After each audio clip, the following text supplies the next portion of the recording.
My name is Kyle Trivits. I'm an English teacher. I work with student government and I moderate the Model Train Club. One of the things about Jesuit High School that I think sets us apart from other places are the various clubs that our students can engage in. They can take something they're passionate about, find a group, a community together and kind of build. So this past year, 2 freshmen came up to me, saw model trains on my shelf and asked to start a model train club. What started is just kind of a bunch of guys on Wednesday lunches getting together to talk about what they're interested in. Turned into kind of a full-blown project. We had a really generous donation, and that paired with countless hours of student work turned into this incredible model train layout that kind of lives in my classroom, but is this space where students who have tons of experience or no experience can come and learn and work together. And it really is what Jesuit is all about. It's a space where students can feel safe, where they can be passionate together and build something that they can point to and be proud of and say, this is ours and we did this together. The first one that popped into my head was 500 Days of Summer from high school.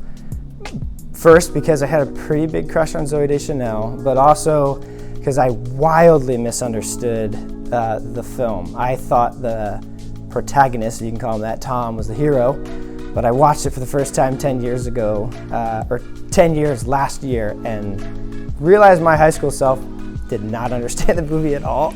So it was kind of refreshing to see how I had changed and how time shifted my perspective on a film that I thought I really understood and loved.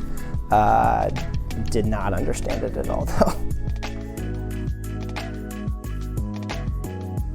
This past year, I taught for the first time a unit that I'd created synthesizing Elie Wiesel's Night and Taika Waititi's Jojo Rabbit. It was a challenge from the beginning to try to connect these 2 works that have the sort of the setting and the story of the Holocaust in common, but are vastly different in medium. But it was a real joy to watch students kind of wrestle with and be moved by really powerful works, to walk with them through conversations about hatred and indifference and the effects of those experiences on people's lives. It was by far my favorite unit because of what they produced, the ideas that were sort of born out of those conversations. And it was kind of the heart of Jesuit education, understanding the world we live in to better engage it for truth and justice. On my shelf in my classroom, there's a Sports Illustrated cover. I think it's from the 70s. That was on my shelf. My dad had it from college.